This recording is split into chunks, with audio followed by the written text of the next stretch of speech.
mucho gusto. Mi nombre es María Jimena Castro, soy oncóloga pediatra, hago parte de la Fundación Poema. En este momento estamos dándole espera a las otras personas que se puedan conectar. Cordialmente bienvenidos de nuevo. Hoy está con nosotros el doctor Oscar Ramírez, oncohematólogo pediatra, quien nos va a hablar de inmunoterapia en leucemia linfoblástica aguda pediátrica. Los invitamos también en las actividades académicas que nos acompañan en general cada 15 días en este mismo horario, y adicionalmente los vamos a esperar para este próximo jueves. Es entrada libre, también es un curso online o es una charla virtual para profesionales de la salud, donde vamos a hablar de hemofilia y así conmemorar el día que fue el 19. Muchísimas gracias de nuevo por su participación y estamos atentos al ingreso ya pronto de la conferencia.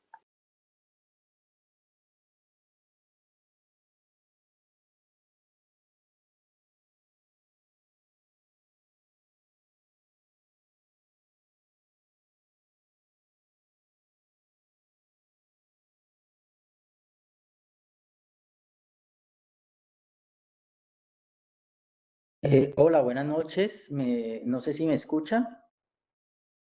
Doctor Sí, Ramírez, se doctor, escucha perfecto. perfecto. Perfecto, listo. Muchas gracias. Es que no veía bien. Bueno, es un placer para mí estar con ustedes esta noche. Todos los que se han logrado conectar. Vamos a hablar un tema que es un poco complejo, pero es de mucha actualidad para los que estamos interesados en terapia de cáncer en general, pero especialmente en leucemias. Voy a compartir mi pantalla para ir dando inicio a la conferencia.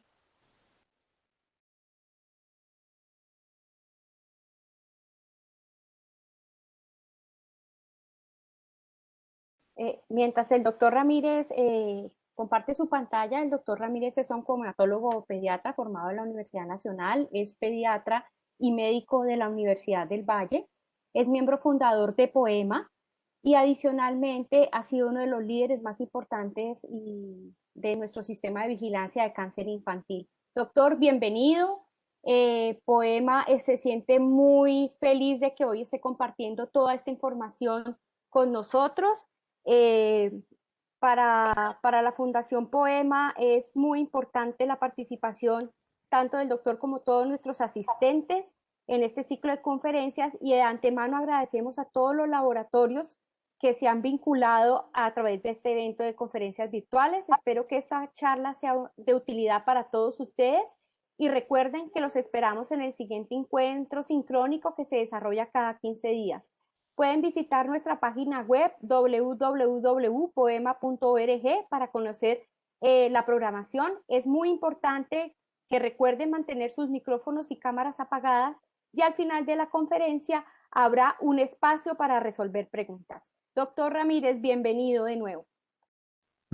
Muchas gracias, Jimena. Entonces, yo creo que es hora de ir comenzando. Y vamos a hablar hoy un poco sobre inmunoterapia para leucemia linfoblástica aguda, un tema que es interesante, lleva ya más de 70, alrededor de 70 años en desarrollo. Y bueno, primero unas diapositivas obligadas. No me quiere pasar la diapositiva. Ya. Pues esta presentación es patrocinada por Amgen, entonces debemos mostrar los conflictos de interés. Básicamente los honorarios de esta presentación van a ser donados a la Fundación Poema.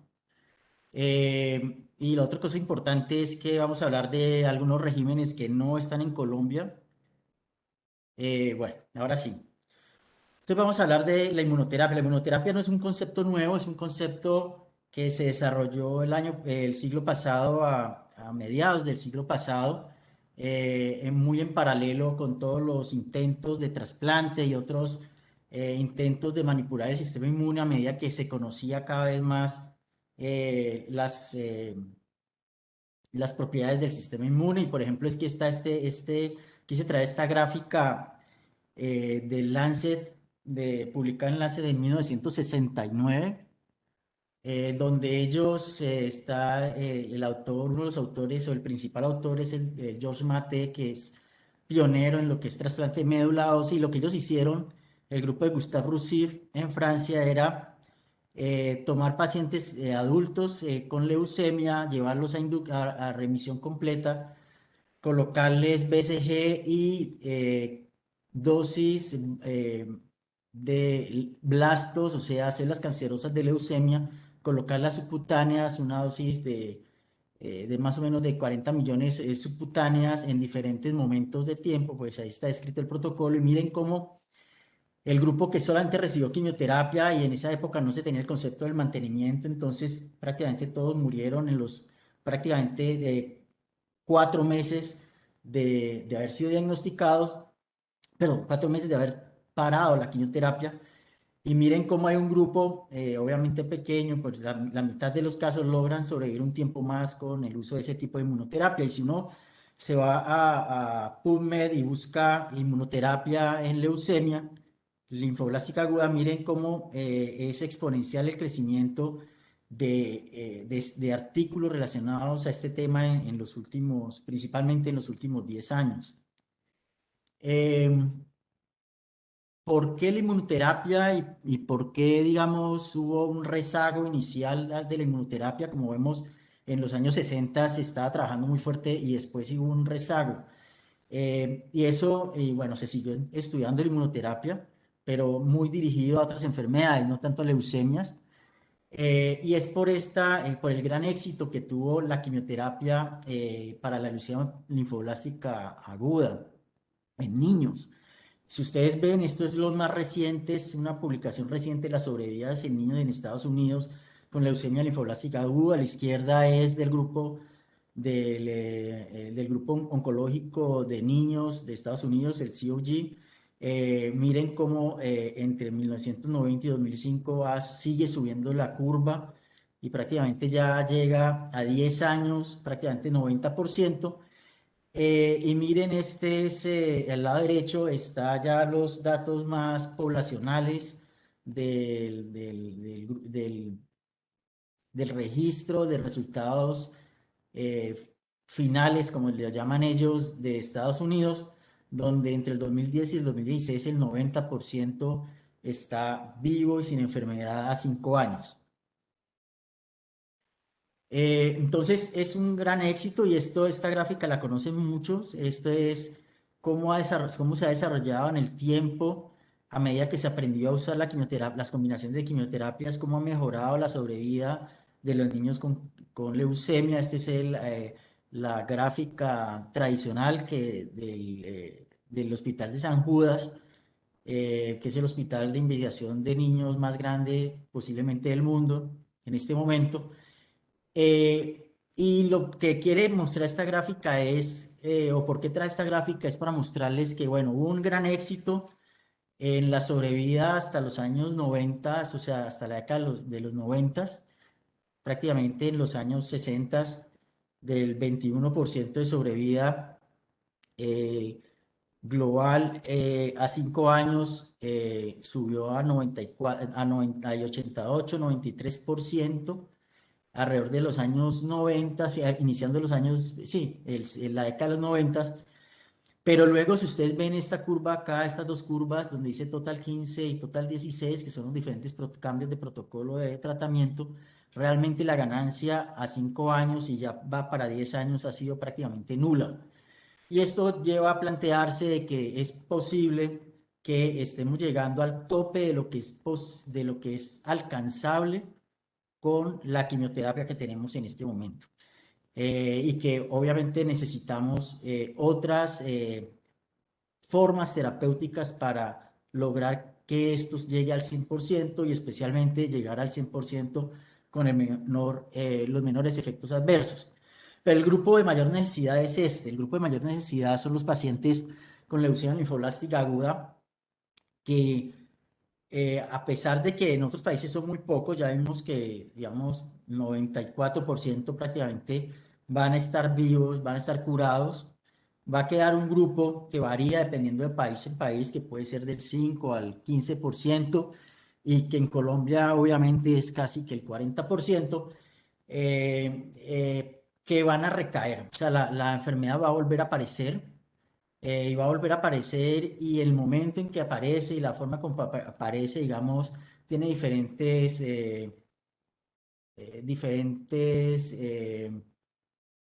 posibilidades de volverse a curar. Eh, Estoy tratando de no ser muy técnico porque creo que en la conferencia también hay personas que no son necesariamente hematoncólogos, entonces estoy tratando de tener un lenguaje entre técnico y más bien sencillo. Entonces la idea es que estos pacientes vuelven a recaer, y cuando estos pacientes recaen, cualquier nueva quimioterapia que le demos, o los protocolos de rescate que nosotros llevamos, usualmente nos dan sobrevividas en general bastante malas. En la gráfica de la izquierda vemos cómo eso, pues obviamente no es generalizable. Si es una primera recaída, tiene un poco más chance de curarse, alrededor del 40%, o de por lo menos estar vivo a 2 años del 40%. Pero si hace una segunda recaída, ya la probabilidad de curarse es prácticamente cero, o muy baja.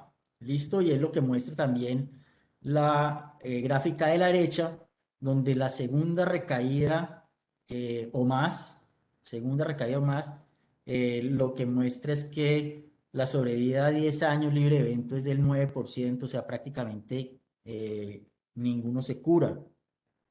Entonces decimos que es un pronóstico muy malo, y que definitivamente si necesitamos buscar tratamientos nuevos, este es el nicho para hacerlo, que a su vez seguramente va a repercutir sobre los de primera línea. Pero en este nicho es donde más se necesita encontrar terapias nuevas, dado que la quimioterapia realmente no está siendo la respuesta, y como vemos, el trasplante de médula ósea es una respuesta parcial a esta, no es una solución pues completa. Esto es más o menos lo que pasa en Colombia con la leucemia linfoblásticas agudas refractarias o en recaída. Vemos, digamos, aquí separado entre Cali y otras ciudades, por lo que Cali tiene mayor seguimiento y mayor número de pacientes por cuestiones históricas. Eh, Vemos que el pronóstico sigue siendo, pues, como dicen en otras partes del mundo, muy malo. Realmente a 5 años, alrededor de un 30% está vivo apenas, y bueno, y esto es de otras ciudades que prácticamente para este momento casi que ninguno está vivo. Entonces, el- la idea fundamental es que si una leucemia falla a la primera línea, se debe intentar rescatar, pero que el rescate realmente da unos resultados que son pobres. Pero especialmente si esa leucemia hace una segunda recaída o más, o sea, si recae nuevamente después de ese rescate de primera línea, realmente son pacientes muy difíciles de curar. Digamos, ese es como el mensaje grande, y que por lo tanto necesitamos nuevas medidas terapéuticas. Eh, el desarrollo de la quimioterapia o de la inmunoterapia efectiva realmente ha sido un reto muy grande, que ha llevado muchísimos años de desarrollo, y en parte fue entender cómo las células tumorales son capaces de ejercer un efecto, entre comillas, inmunosupresor, o sea, protegerse. Las células tumorales son capaces de protegerse contra la detección o la vigilancia inmunológica, y protegerse contra el ataque inmunológico. Entonces aquí, digamos, hay un esquema muy simplificado, y es donde demuestran que las células tumorales pueden producir inactivación de los linfocitos T a través del receptor del PD-1, o el CTL4. El PD-1 es el receptor de muerte programada 1, y este es una molécula, un receptor que ustedes lo tienen que tener en la cabeza, porque es supremamente importante, no para leucemia, sino para todo tipo de inmunoterapia en cánceres del adulto. Hay una gran cantidad de moléculas desarrolladas para bloquear este ataque que hacen las células tumorales o esta activación que hacen las células tumorales sobre esta molécula, y por lo tanto se activa las células, los linfocitos T que están siendo inactivados a través de los ligandos de ese PDL1 que producen las células tumorales. Hay una disrupción de la señal interna de los linfocitos, hay una producción o un aumento en las células inmunosupresoras o en las células contrabalance del ataque inmune, como son las células T reguladoras de los macrófagos, también muy importantes en estos temas, y la elaboración de diferentes citoquinas, especialmente la interleuquina 10, nos interesa mucho como supresor de la respuesta inmunológica. Entonces, hasta que no se logró entender un poquito más en detalle qué era lo que estaba pasando aquí entre esa relación tumor de células tumorales y sistema inmune, realmente la inmunoterapia dio muchos pasos en falso, pero pues ya estamos entrando en la era dorada de este tipo de terapias. Ahora, las terapias inmunológicas o estrategias inmunológicas que han demostrado actividad antitumoral en humanos y que han mostrado algún valor terapéutico real, o sea, han pasado ya de los modelos experimentales a tener alguna aplicación clínica, por lo menos experimental o en serie de casos pequeñas, son las que están aquí mencionadas. Hay una que son mediadas por anticuerpos, los inhibidores del punto de chequeo y los agonistas inmunológicos, y la terapia celular. Perdón. Es muy importante la medida por anticuerpos, es la que más conocemos. De hecho, la molécula así como grande, que fue un hit en su momento, como que abría una nueva frontera, fue el rituximab. Son anticuerpos monoclonales contra un antígeno tumoral. El rituximab obviamente es contra el CD20, tiene una fracción FC y bueno, es capaz de producir citólisis mediada por complemento, y también celular. Eh, Ahora, a esos anticuerpos monoclonales, una de las primeras cosas que intentaron fue unirlas con alguna toxina o con moléculas reactivas, y esto hay múltiples ejemplos, múltiples intentos. Hay varias, digamos, en desarrollo. Eh, Posiblemente la que desde el punto de vista de leucemias más tiempo lleve en el arena clínica, que ha sido muy controvertida, es el Gentusumab. Pero el Gentusumab para leucemia amiloide aguda. Para leucemia linfoide aguda ya tenemos una nueva, que es el Inotuzumab, del cual hablaremos más adelante. Y están esta serie de constructos que se van más allá de solamente hacer un anticuerpo y conjugarlo, es una cosa un poco más compleja. Y los que nosotros llamamos los anticuerpos biespecíficos. Los anticuerpos biespecíficos básicamente lo que hacen es que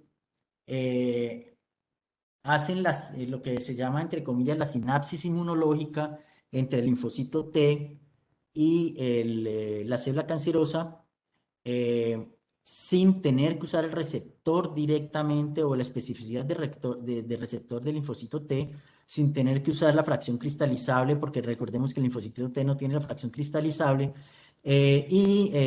Básicamente lo que hace entonces, se pega a un antígeno del blasto leucémico, en este caso que estamos hablando de linfocitos o de la célula tumoral, y a su vez se pega a una de los lados, por decirlo así, o de las partes de la proteína, marginales de la proteína CD3, que hace parte del receptor de células T, pero es una parte que no es variable porque no tiene la especificidad. Y esto activa el linfocito T y hace que se active. Y ese es lo que nosotros llamamos los bytes. Los bytes es porque es el anticuerpo contra el antígeno tumoral, que a su vez se pega al linfocito T y activa un linfocito T a través de CD3. Ese es el BITE y se llaman así porque la T es de linfocitos T, o sea, son anticuerpos biespecíficos activados por linfocitos T o que activan los linfocitos T. ¿Listo? Los linfocitos T se activan y son los que producen la respuesta inmune. También están los BIKES. Y los BIKES son también biespecíficos, pero en vez de unirse al linfocito T, se unen a los NK y son los natural killers los que producen la respuesta inmune y los que producen finalmente el ataque eh, tumoral, antitumoral. Y ahí están versiones de estos que son los TRIKES, y los TRIKES lo que significa es que tienen el receptor contra la célula tumoral, el ligando que se agarra, por decirlo así, el natural killer, y a su vez le pegan otro ligando que active otra molécula. La más, digamos, utilizada en este momento es la interleuquina 15, o el ligando de la interleuquina 15, de tal modo que ella, que al unir la NK, a su vez se une a la interleuquina 15 y activa los NK y hace que sea una respuesta más potente. Esos son los TRIKES. Los DARTs, que son los que tienen el target es dual, o sea, tienen más afinidad, por decir así, porque es una afinidad dual. Entonces, como lo mismo, CD19 y CD3, pero CD19 doble, por decirlo así, y CD3 doble para que tengan más afinidad. Y los sites que me pareció muy interesante. De hecho, traje esta gráfica aquí al lado porque me pareció muy interesante. Es un concepto ya ahí publicado en 2018 aquí en Blood, una serie de casos en adultos para leucemia mieloide aguda. Y lo que ellos hacen es un anticuerpo funcional. En el caso de estos que está publicado es CD33, que es el antígeno leucémico para la mieloide aguda, el CD3, el CD3 para el linfocito T, ¿cierto? Se me fue el puntero. Bueno, el CD3 para el linfocito T, yo no sé si están viendo el puntero entre otras cosas. Ah, bueno, sí se está viendo. El CD3, que es el que une al linfocito T, ¿cierto? Pero a su vez el constructo incluye un ligando del PD1, del que hablábamos previamente. Entonces él, acá abajito muestra en el muñequito, ese constructo se une al linfocito y se une al blasto, perdón, sí, se une al linfocito, se une al blasto y a su vez bloquea el PD1 que tiene el blasto, y por lo tanto el linfocito no se inactiva sino que ataca. Es una forma de quitar la inactivación mediada por los ligandos de PD1. Me pareció que esto tiene muy buenas posibilidades en un futuro. eh, yo no iría tan lejano con la velocidad en que andan desarrollando estos temas. Y los SMITES están mucho menos desarrollados, que son los que agarran los linfocitos, pero por diferentes moléculas, por eso se llaman interacciones con células T simultáneas, que eso realmente está menos desarrollados. Los inhibidores de punto de chequeo y agonistas inmunológicos realmente se han desarrollado mucho para tumores sólidos, el nivolumab, el pembrolizumab, bueno, y hay otros. Yo no voy a hablar mucho de estos en esta charla. Y la terapia celular. La terapia celular es también básica como inmunoterapia contra leucemias, y allí la más antigua y la más demostrada es el trasplante halogénico de precursores hematopoyéticos. Entonces es muy importante, muchas veces no se tiene este concepto que el trasplante realmente es una forma de inmunoterapia. De hecho, fue la primera forma de inmunoterapia efectiva en la clínica, y lo demostró desde hace muchos años el Donald Thomas con los primeros casos que él publicó, donde realmente sobrevivieron. No fue, se cree que no fue principalmente por la quimio, por la radio, sino por el efecto de inmunoterapia. Sin embargo, yo en esta charla no voy a hacer sino una diapositiva de trasplante porque no es como interés en este momento y sería interminable pues el tema. Está todo el desarrollo de linfocitos T quiméricos, las células T quiméricas o CAR T cells, del cual sí vamos a dedicar un poco más de esta charla, y las infusiones de linfocitos NK, ya sea autólogas, hologénicas, estimuladas o no estimuladas, que también está todavía en fase muy experimental y aunque se ha usado en humanos, no es tan clara su beneficio como terapia para leucemia y más que todo para la mieloide aguda. Esta es tal vez la única diapositiva que voy a mostrar de leucemias, de trasplante, perdón, y es mostrarles que ustedes que desde hace tiempo, esta es de 1994, pero realmente esto se mostraba desde los primeros trasplantes, desde los primeros trasplantes exitosos por Donald Thomas, eh, que había un efecto inmunológico claro y aquí se demuestra, aquí aparece muy en este estudio que es del registro internacional de trasplante de médula ósea ya de hace muchos años, de 1990, del siglo pasado. Miren cómo muestra en estas gráficas cómo cambia la probabilidad de sobrevida si el donante es un hermano gemelo idéntico o si el donante es un HLA idéntico. Entonces, explicar rápidamente estas gráficas, en el eje de las X, perdón, en el eje de la Y está la probabilidad de recaída, que va de 0 recaída al 100% o a 1, y el tiempo desde el trasplante. Ustedes ven que el hermano gemelo idéntico tiene una tasa, una incidencia acumulada de recaídas a 96 meses de casi el 60%. En leucemia mieloide aguda, lo que demuestra, ¿y qué demuestra esto? Para hacerlo más claro, es que las diferencias genéticas que sí que existen, además del HLA, son importantes para mediar el efecto de injerto contra leucemia. Porque aquí en teoría el HLA es idéntico, pues sabemos que no es completamente idéntico, porque solamente medimos un pedazo del HLA, pero hay otras cosas que se llaman los antígenos menores, que parecen mediar en parte el efecto de injerto contra leucemia. Y lo otro que muestran estas dos gráficas es que el efecto de inmunoterapia es mucho más fuerte para trasplante en leucemia mieloide aguda que en leucemia linfoide aguda. Pero entonces esta fue la primera inmunoterapia exitosa y sigue siendo la más utilizada desde hace 65 años fundamentalmente. En esta presentación, esta es solamente la introducción, en esta presentación nos vamos a enfocar básicamente en tres puntos.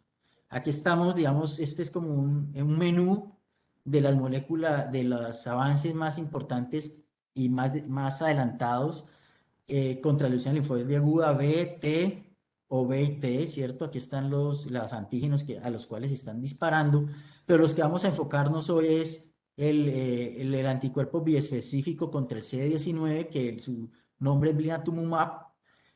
Vamos a hablar también de las terapias de células T contra CD19 principalmente. Eh, Finalmente vamos a hablar un poquito del inotuzumab, que va contra el CD22, también contra células B. Entonces casi que nos vamos a enfocar contra inmunoterapia contra células B y básicamente lo que tenemos en blinatumomab, en inotuzumab y en las células T. Yo voy a hacer mucho énfasis en blinatumomab y no porque esta charla sea patrocinada por Amgen, sino que esta es la molécula que tenemos disponible en Colombia y ya está autorizada para pediatría, entonces me parece mucho más relevante, digamos, profundizar en esta molécula y no tanto en las otras dos que no los tenemos fácilmente, no están disponibles. ¿Por qué CD19? ¿Por qué el CD19 es importante como blanco de estas inmunoterapias? Básicamente porque el CD19 es una proteína que se expresa desde muy tempranamente en la fase del precursor linfoide B, el ProB, pero no se expresa en la célula madre y esto es clave porque si se expresa en la célula madre hematopoyética, pues definitivamente no se podría utilizar. Entonces tenemos que se expresa desde muy temprano en el linfocito, en el ProB, hasta ya el linfocito maduro, pero usualmente no se expresa en las células plasmáticas. En cierto modo, no afecta tanto la memoria inmunológica mediada por linfocitos B, porque las células plasmáticas no son tocadas. pero sí afecta hasta las maduras, aunque principalmente los estadios pro, pre e inmaduras.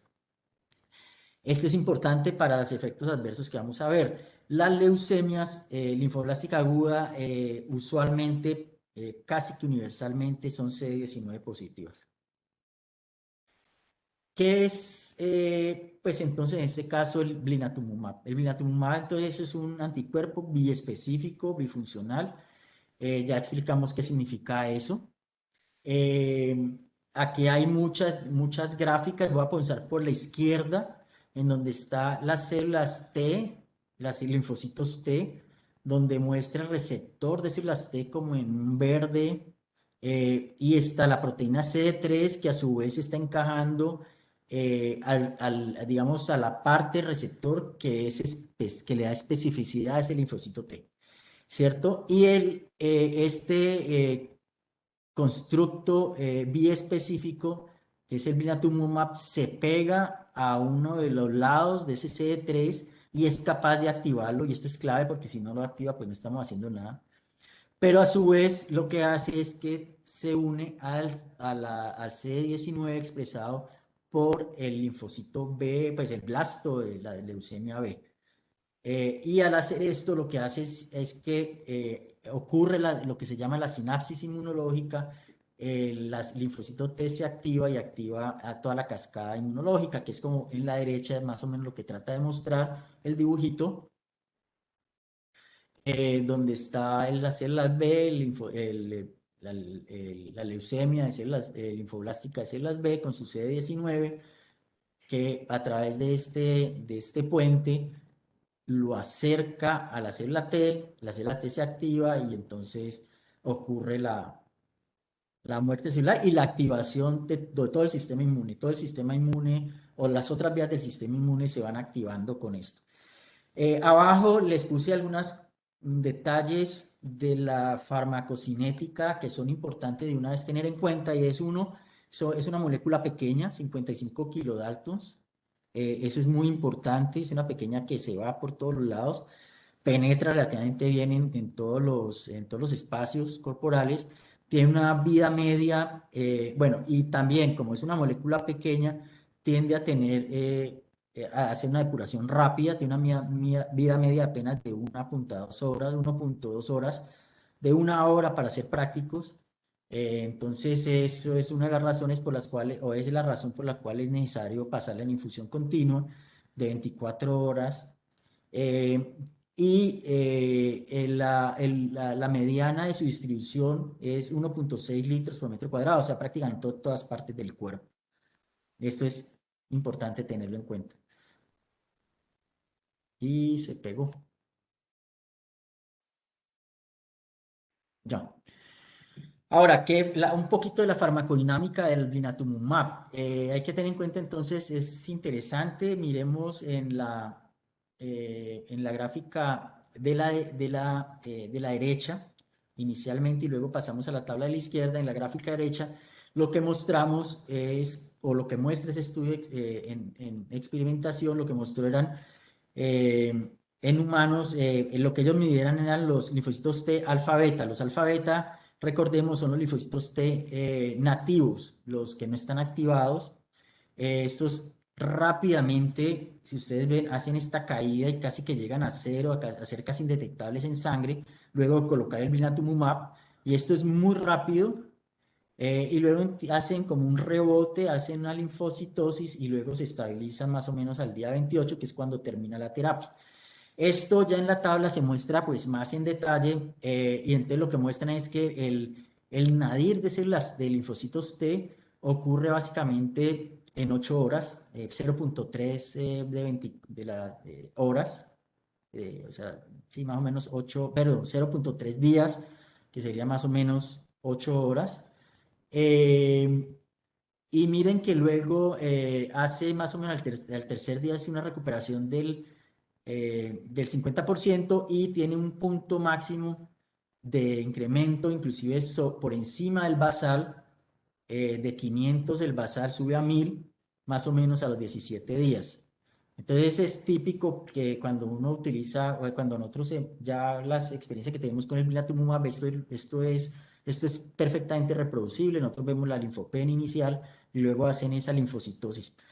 A veces esta linfopenia se acompaña de algo de neutropenia, eso también lo hemos visto en algunos de los pacientes que hemos tenido la oportunidad de manejar con blinatumomab. Y la otra cosa importante que hay que tener en cuenta es que también pues, hay una depresión de células B que se pueda medir en sangre, y esas células B sí persisten, inclusive muy bajas, eh, ya pues terminado el tratamiento. Entonces sí hay una depresión de células B, pero digamos algo de la inmunidad de memoria persiste, a diferencia del rituximab, que realmente uno lo barre todo, incluyendo las células de memoria.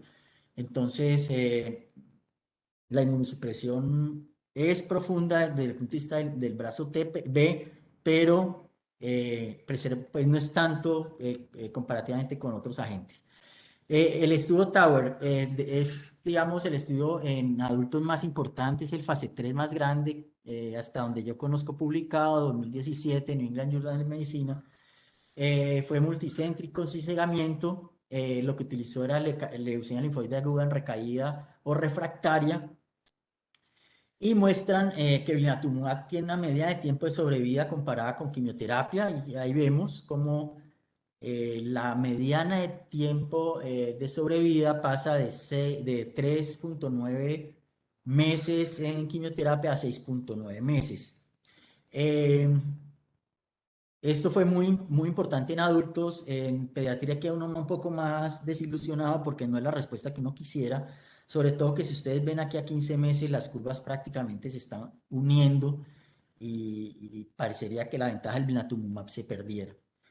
Eh, Aquí es que una cosa que sí fue muy importante en, en estos pacientes adultos, en este estudio Tower, es que ya sea que la fase del tratamiento de rescate en que se usó blinatumomab fuera de primer salvamento, de segundo o más allá, o sea, que hubieran recibido ya varios ciclos de quimioterapia, el blinatumomab siguió siendo efectivo, o sea, no, a pesar de que es mediado por el linfocitos T, a pesar y tener, digamos, estos pacientes una carga de varios tratamientos, todavía son capaces de responder.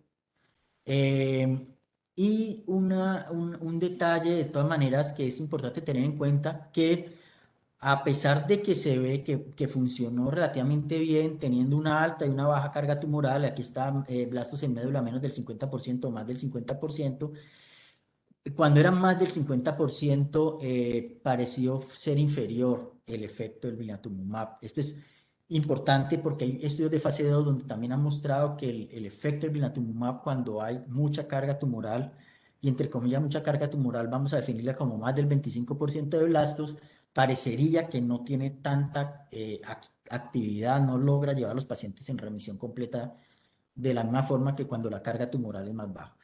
A efectos adversos, los que más nos interesan a nosotros, neutropenia e infección, realmente fue casi que la mitad comparado con quimioterapia, pero aparecieron efectos adversos novedosos con esta terapia, que especialmente fue la síndrome de liberación de citoquinas. Este fue el 4,9% en el brazo de blinatumomab. Luego hay este seguimiento, es otra publicación utilizando los mismos datos del estudio con más seguimiento, donde ellos muestran que el blinatumomab fue efectiva tanto en primera línea de rescate como después de recibir rescate, recibir otras quimioterapias de salvamento, pero parecería eh, que de todas maneras, si uno ve las gráficas, parecería que sí es mejor, como que se utiliza, o sea, la sobrevida parecería ser mejor utilizado más tempranamente que cuando es una quimioterapia, es después de haber recibido muchos salvamentos. Esa es la línea azul versus las amarillas. Sin embargo, pues esto no es completamente comparable, porque los pacientes que llegaron a una segunda línea de salvamento quiere decir que son enfermedades mucho más refractarias. Entonces, digamos, no es directamente comparable, o no es justo hacer esa comparación de forma directa. ya salimos de adultos, entonces vamos a ver en niños. En niños no hay tantos estudios, pero está este estudio fase 2, fase uno, fase 2 pediátrico 2016. De hecho, con los resultados de este estudio fue que en Estados Unidos la FDA aprobó ¿cómo se llama? Por fast track, por ruta acelerada, el blinatumomab para, para extender su uso de adultos a niños. Fue con este estudio. La clave aquí eran 70 niños, 49 en fase uno, 44 en fase 2.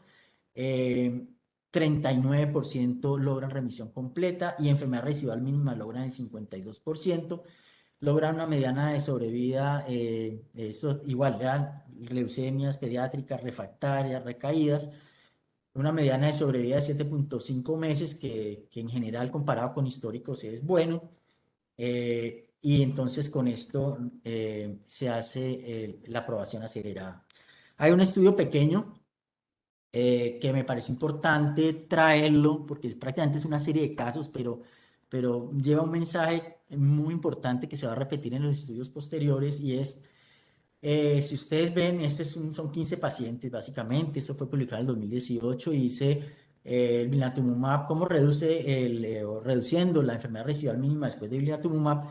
Y lo interesante es aquí, miren que estos pacientes, eh, todos exceptuando dos, o sea, 12 perdón, 13 pacientes estaban con enfermedad residual positiva, solamente había dos negativos, y en el post uso del ciclo de blinatumomab, todos entran en negativo, exceptuando uno que tenía un rearreglo del MLL o del KMT2A, como se dice ahora, rearreglo de KMT2A, que sabemos que son de esos eh, de muy mal pronóstico, de leucemia de muy mal pronóstico.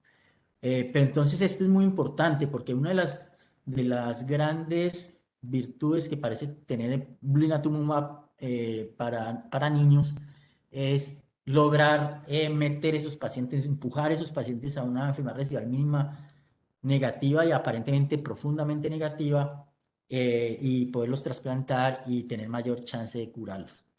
Este año 2021 salen dos estudios eh, simultáneos, eh, ensayos clínicos aleatorios, utilizando blinatumomab versus quimioterapia en niños.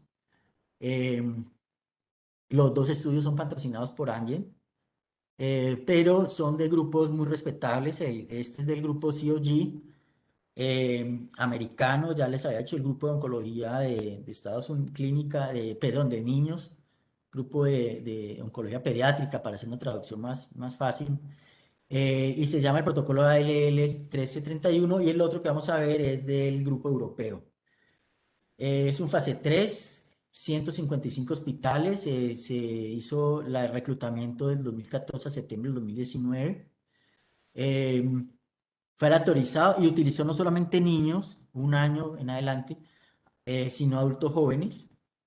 Eh, y el plan de ellos es que iban a dar las 4 semanas de inducción, daban 2 ciclos de blinatumomab versus 2 ciclos de quimioterapia, o sea, 4 semanas de inducción, aleatorizan, aleatorizan y comparan 2 ciclos de blinatumomab versus 2 ciclos de quimioterapia y luego siguen a trasplante.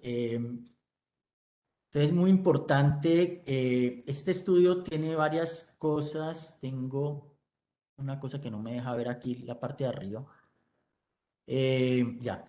Entonces, miren, si ustedes ven la flecha de arriba, son 669 pacientes que tuvieron que tamizar para lograr meter al estudio. La idea es que ellos la idea era que los elegibles eran prácticamente a la aleatorización, eran solamente los que se llaman leucemia linfoidea aguda, recaída, precursores B, recaída, alto riesgo o riesgo intermedio. Eh, los de bajo riesgo no entraban en la aleatorización, digamos, tenían otro protocolo, y había un grupito que se llamaba una falla de tratamiento temprano, y era que en la inducción o al final de la inducción persistieran con más del 25% de blastos o mostraron una enfermedad progresiva que no respondiera. Esos digamos, les dieron blinatumomab, pero por fuera del estudio. Entonces, de esos 669, 630 logran llegar a como a esa clasificación, o sea que ya hemos perdido ahí un grupo por muertes y por otras causas, pero principalmente muertes. Y de esos 291 finalmente fueron aleatorizados, perdón, fueron elegibles, pero solamente 216 aleatorizados. Eh, ¿Por qué hago énfasis con eso? Porque realmente lo que vamos viendo es cómo se va volviendo un grupo realmente muy seleccionado, los que logran llegar a la terapia y por lo tanto los resultados que vamos a tener no van a ser extrapolables a cualquier niño con leucemia linfoblástica aguda de precursores B en recaída o en refractaria. Hay que tener en cuenta eso, digamos, es bajo ciertas condiciones y que logren pasar la inducción y que logren tener menos del 25% de blasto y que sigan vivos para ese momento, que como ustedes saben, los protocolos de rescate son bastante tóxicos, son pacientes que ya llegan con muchas desventajas.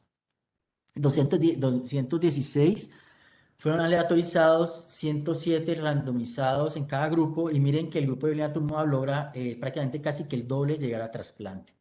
Yo voy a acelerar un poco porque el tiempo se está haciendo muy escaso. Entonces, lo interesante de ese estudio es que, aunque la sobriedad libre de evento, digamos, uno lo ve y 54,39 es una diferencia bastante importante a los 2 años, no logra la significancia estadística, pero el estudio fue cerrado prematuramente. ¿Por qué fue cerrado prematuramente?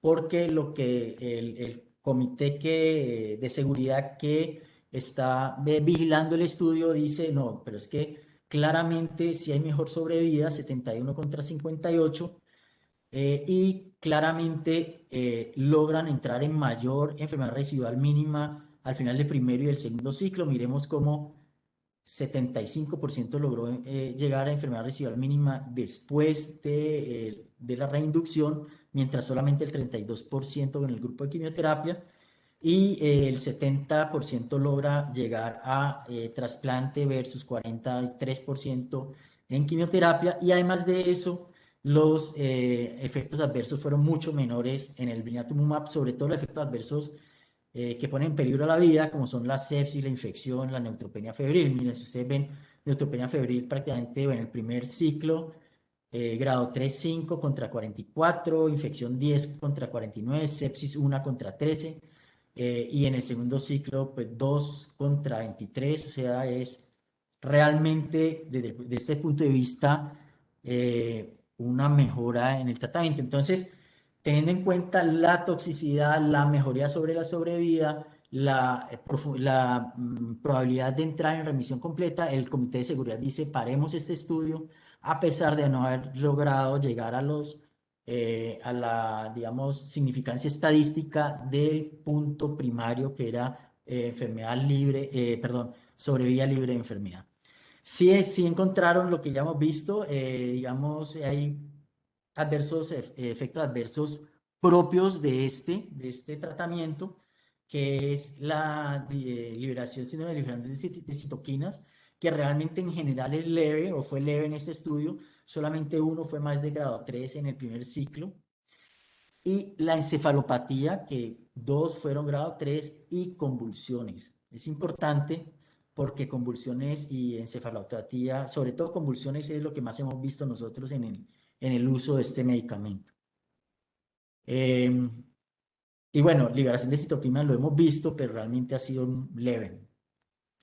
Este es el segundo estudio, más, digamos, sin tantas exclusiones, sin tantas dificultades en reclutamiento, un poco más simple, más claro. Es el grupo europeo, fase 3, 47 centros, 13 países, noviembre 15 a julio del 2019. Fue el autorizado, no cegado nuevamente, porque es muy difícil cegar el blinatumomab, que es una infusión de 24 horas por 28 días.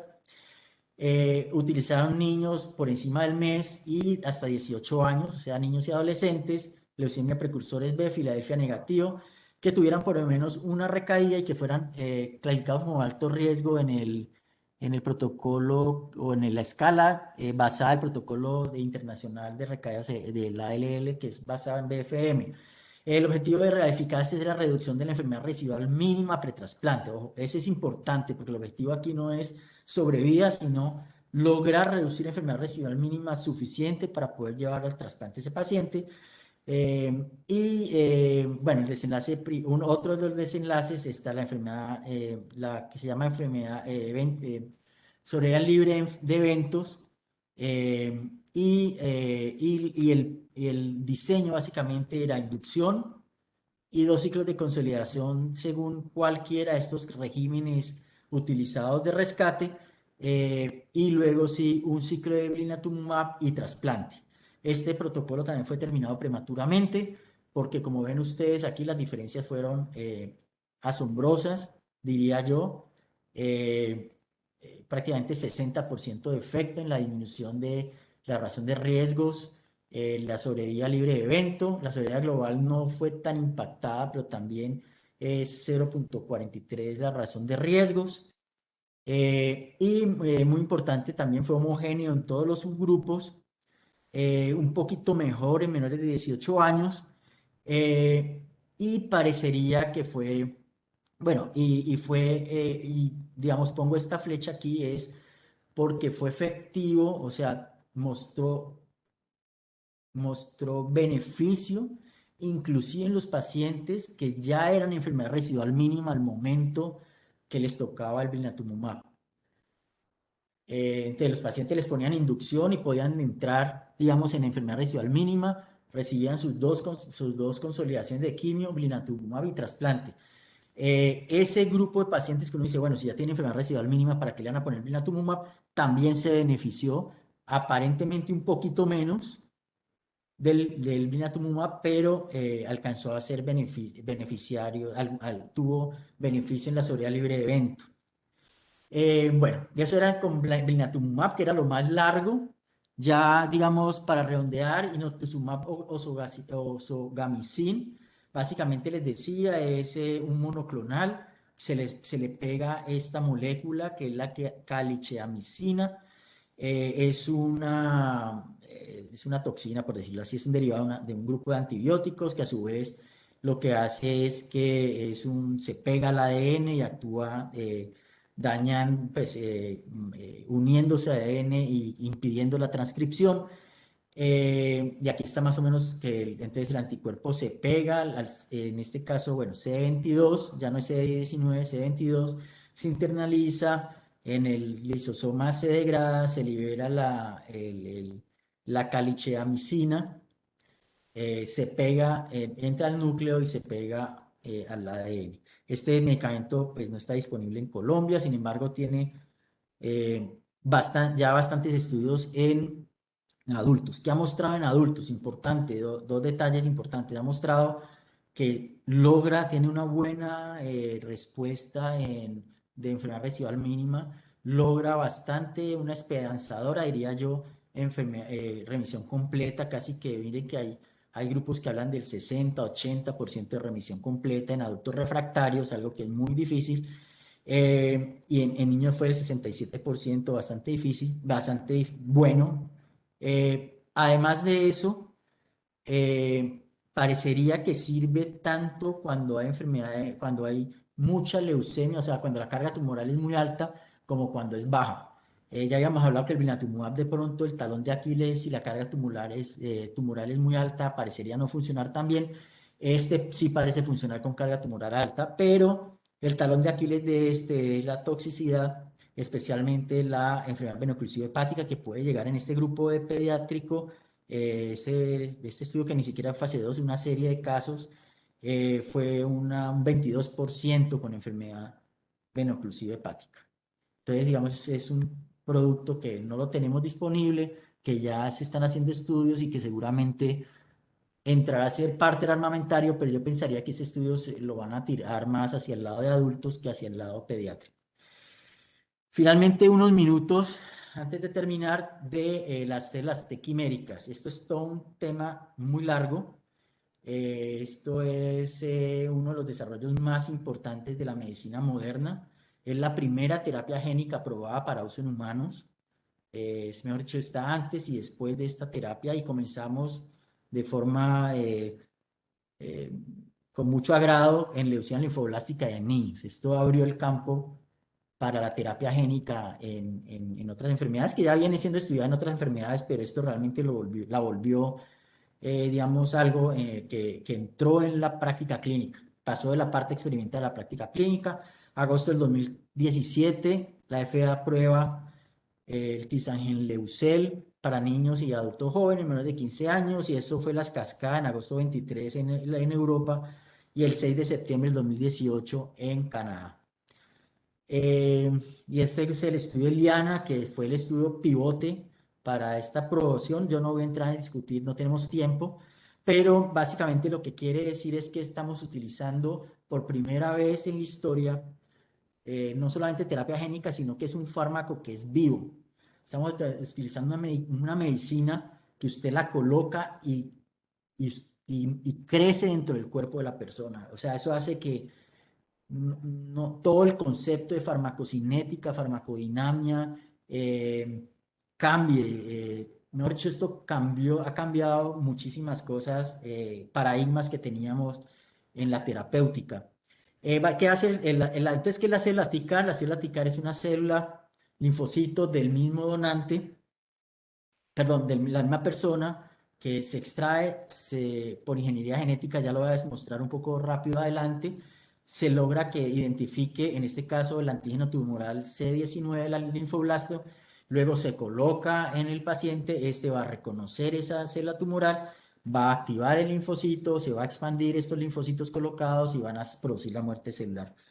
Hay diferentes productos, no es solamente un tipo. Hay ya cuatro generaciones de esta TICAR. La aprobada para uso clínico es de la segunda generación. Y aquí la clave de la generación es el dominio de señalización.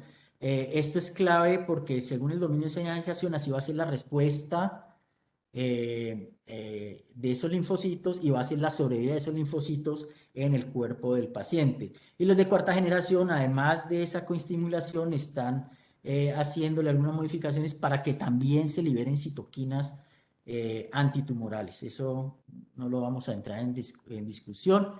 Entonces los productos aprobados son de segunda generación y el dominio de coestimulación es lo más importante.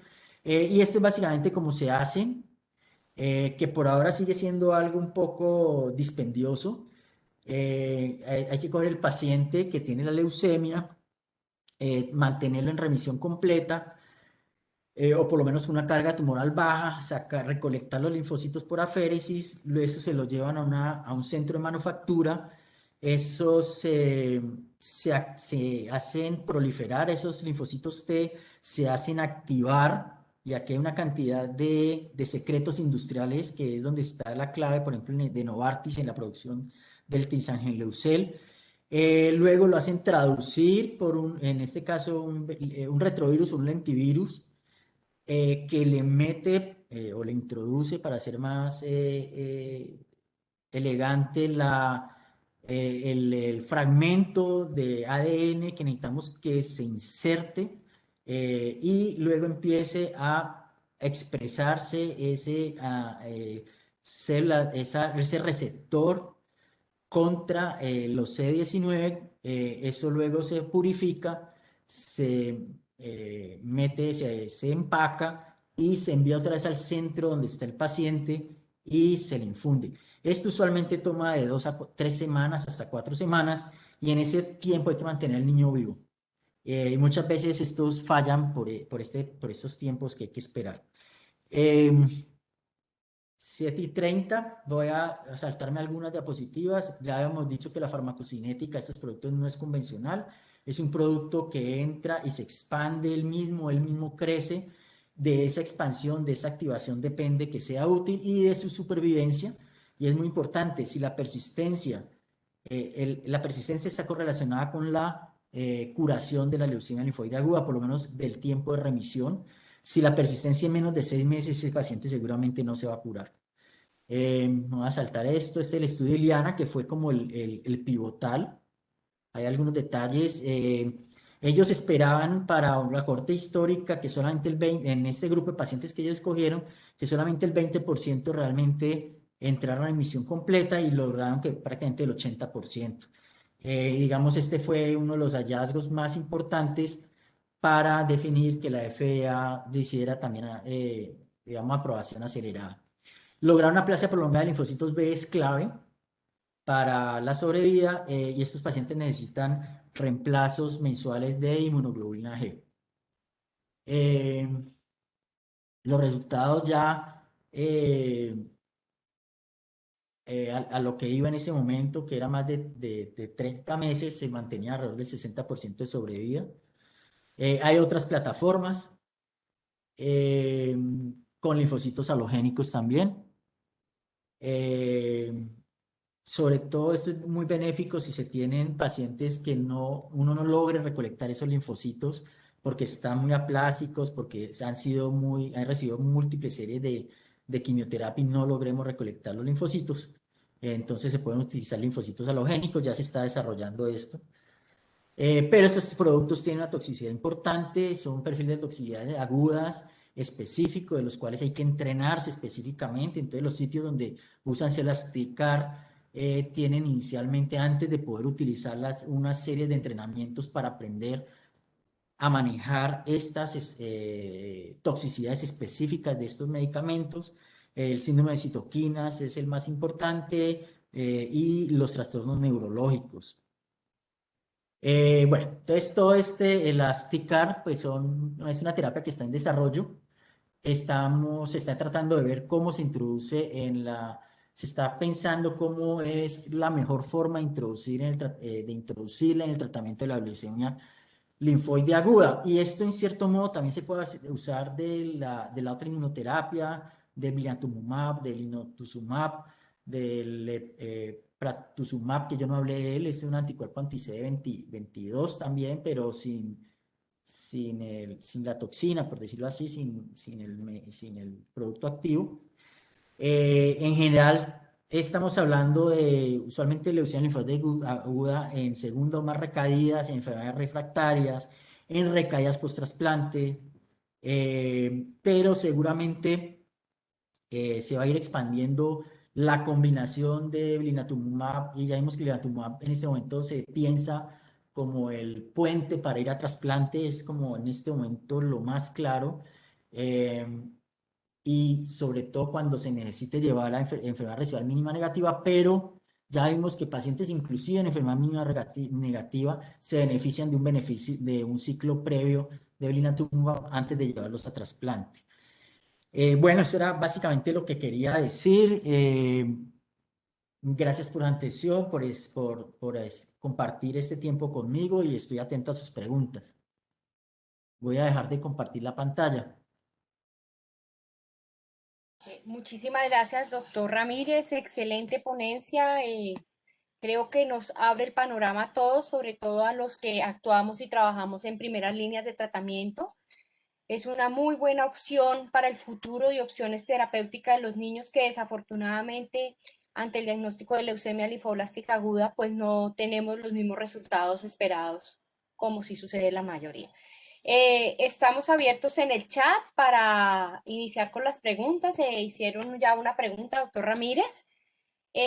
Preguntan, ¿qué cantidad absoluta mínima de linfocitos T se requieren para lograr su acción antileucémica mediante la inmunoterapia? Ya, pues es una pregunta muy general y dependería mucho de qué tipo de inmunoterapia estamos hablando. Por ejemplo, si es para sacar linfocitos para preparar TICAR o lo que sea, ¿no? Em, para blinatumomab, digamos que es como la molécula que tenemos disponible, no es tan claro que haya un límite eh, de linfocitos T, o por lo menos no lo encontré descrito. Eh, Inclusive uno se preocupa un poco de esos pacientes que llevan 3, 4 ciclos de quimioterapia, inclusive con clofarabina a veces, y uno dice, no, pues estos linfocitos, quién sabe si vayan a responder lo que sea, pero lo que muestran los estudios o lo que les acabo de mostrar de los estudios más recientes, sobre todo el europeo, es que a pesar de inclusive haber recibido quimioterapia y en adultos también el Tower, a pesar de haber recibido varios esquemas de salvamento, el blinatumomab puede ser, pues se puede seguir funcionando. La pregunta es, también creo que va relacionada es, o se puede relacionar de una vez a un tema que es muy interesante y es porque hay pacientes que no responden al blinatumomab. Y en eso se está estudiando. Se sabe que hay pacientes leucemias que pierden la expresión del CD19. Hay clones que empiezan a no expresar el CD19 y entonces pues el blinatumomab no funciona.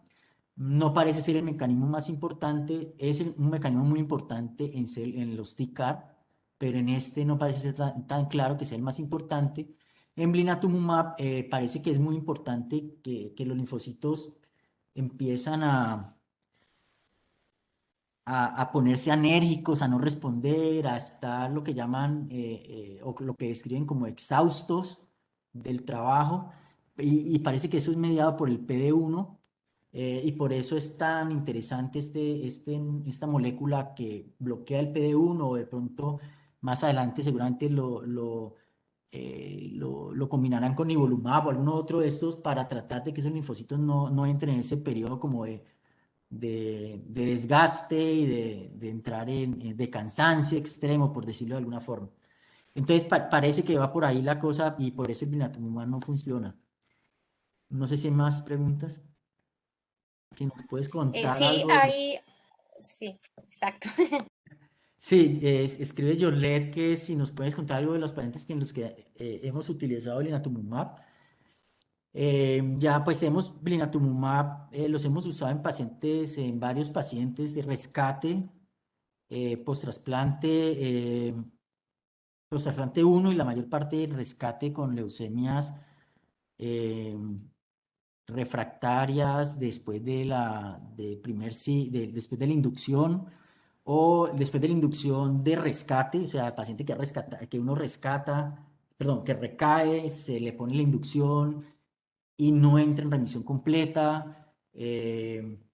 Entonces, si tiene, por ejemplo, de hecho tenemos ahí una niña hospitalizada que tenía ya, entonces ya está infectada con aspergilosis, entonces uno no quiere como darle más, digamos, terapias mielosupresoras intensas, entonces tenemos algunos casos de esos pacientes como que uno ve muy frágiles, infectados, que hemos preferido usar blinatumomab en esos 28 días, se recuperan de su infección y luego llevar a trasplante o inclusive dar un segundo ciclo y llevar a trasplante. El otro escenario que hemos tenido es pacientes que no responden a clofarabina o que hemos dado 2 ciclos de clofarabina, persisten con enfermedad residual mínima, entonces les ponemos el blinatumomab para llevarlos a enfermedad residual mínima. Pero hemos tenido también algo que es importante y lo dice en el estudio del COG,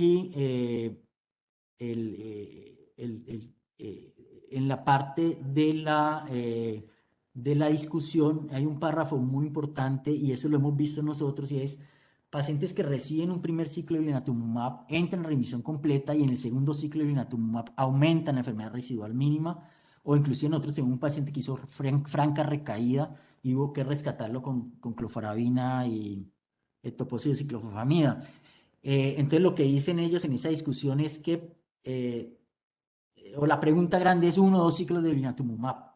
Y lo que ellos proponen es que posiblemente un ciclo de blinatumomab, y si entra en remisión completa, llevarlos a trasplante, pues digamos, no lo dicen así como yo lo estoy diciendo, o sea, obviamente ellos no lo pueden decir tan directo, que esperar un segundo ciclo y de pronto perder algunos pacientes que aumenten otra vez la enfermedad residual mínima. Entonces hay que tener en cuenta eso y eso sí nos ha pasado.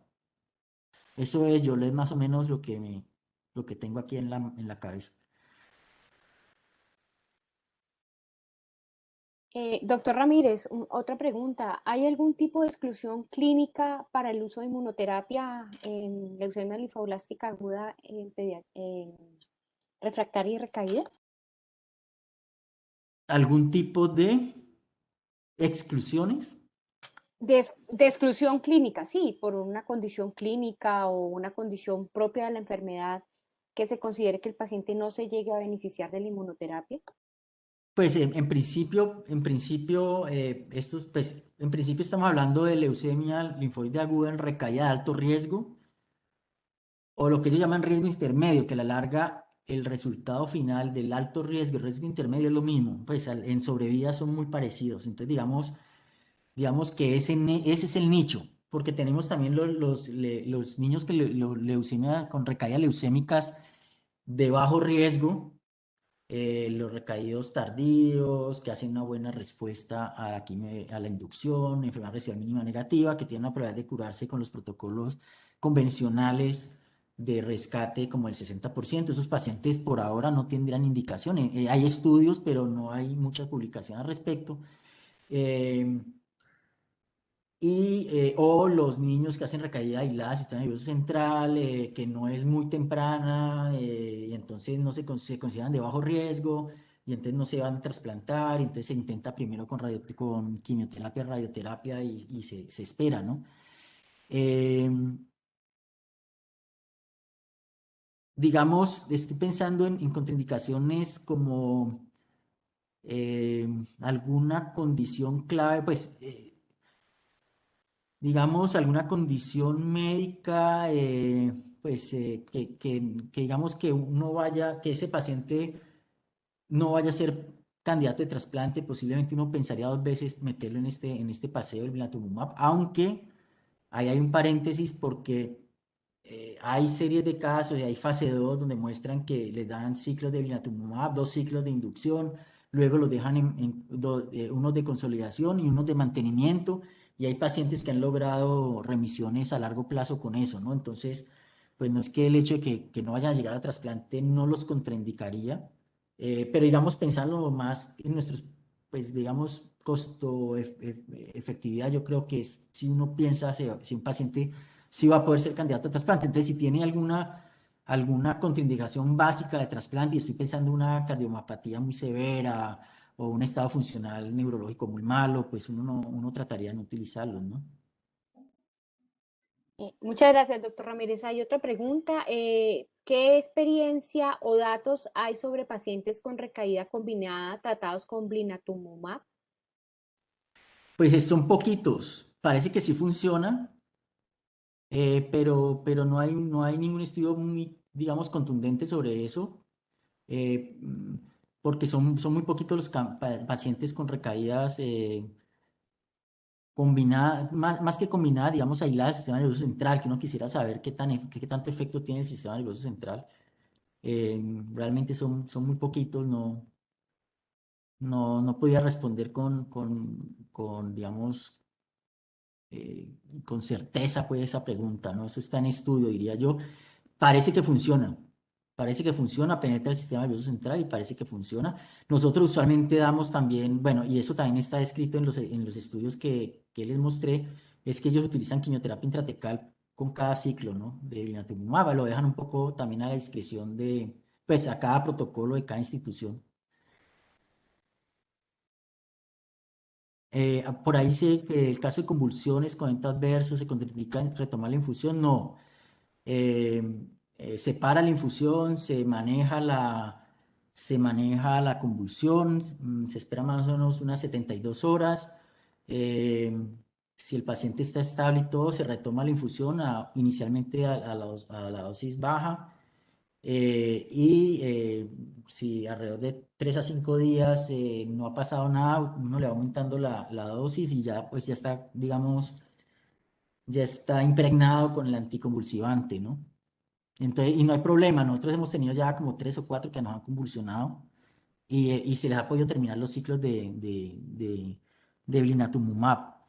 Lo que dicen es que si vuelve y repite la convulsión o vuelve a tener algún efecto neurológico adverso severo, sí suspenderlo y mejor cambiar de terapia. Hay otra pregunta.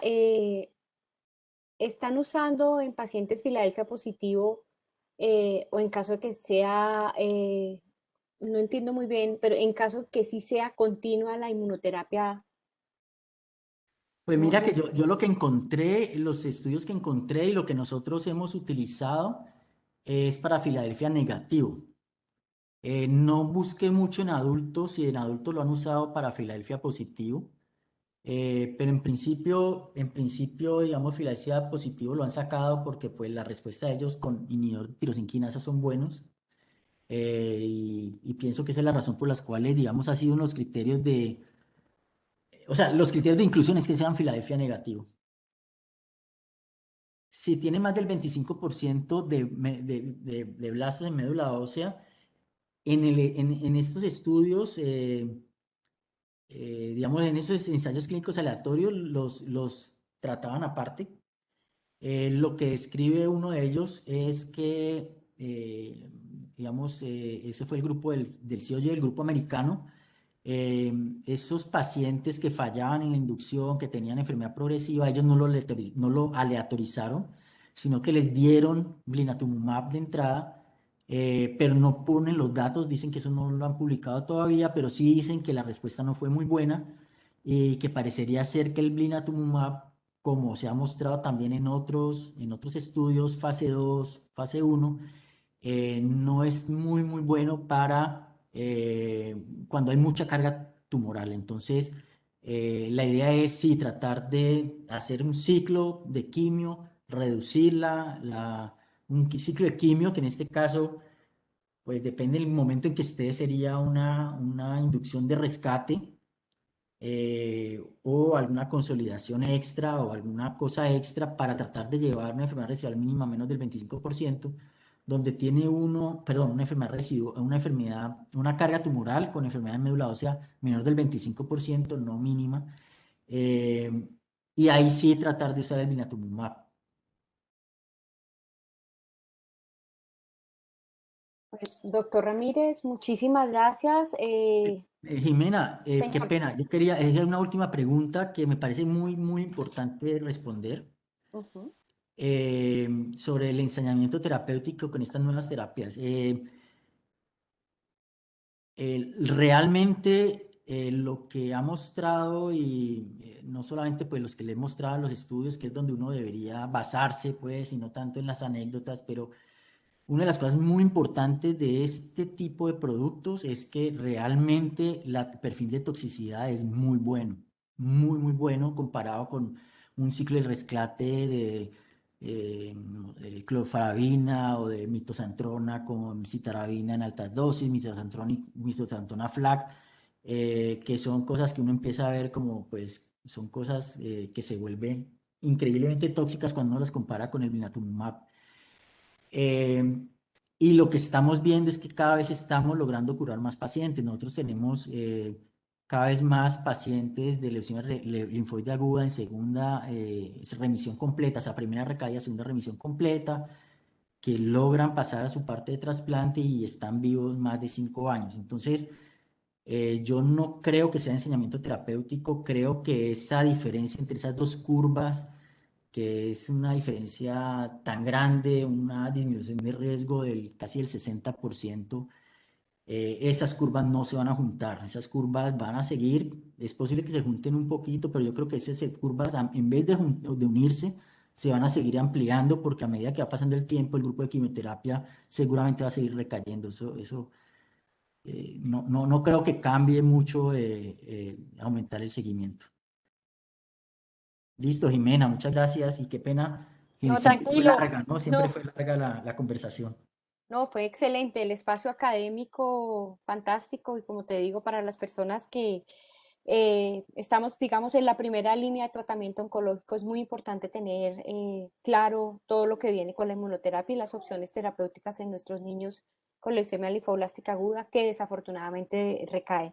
De nuevo, muchísimas gracias, doctor Ramírez, por su ponencia y a todos ustedes por su presencia. Los invitamos a seguirnos en nuestra página web www.poema.org.co y además muy cordialmente los esperamos este jueves 22 de abril de 6 p.m. a 8 p.m. también por nuestra plataforma web. El link lo compartimos por redes sociales donde vamos a hacer una invitación muy cordial a los profesionales de la salud y vamos a hablar de hemofilia. El Día Internacional de la Hemofilia se celebró el 17 de abril y como hace parte también de nuestras condiciones clínicas de trabajo, vamos a hablar sobre la generalidad de la hemofilia, nuevas moléculas para el tratamiento de la hemofilia, qué no hacer ante un evento de sangrado, vamos a hacer con discusión de casos clínicos y manejo de factores de coagulación y otras moléculas en hemofilia. Es entrada libre, es un evento digital y al cual todos están cordialmente invitados. De nuevo, muy buenas noches y esperamos vernos pronto en nuestras actividades académicas Fundación Poema. Descansen, hasta luego.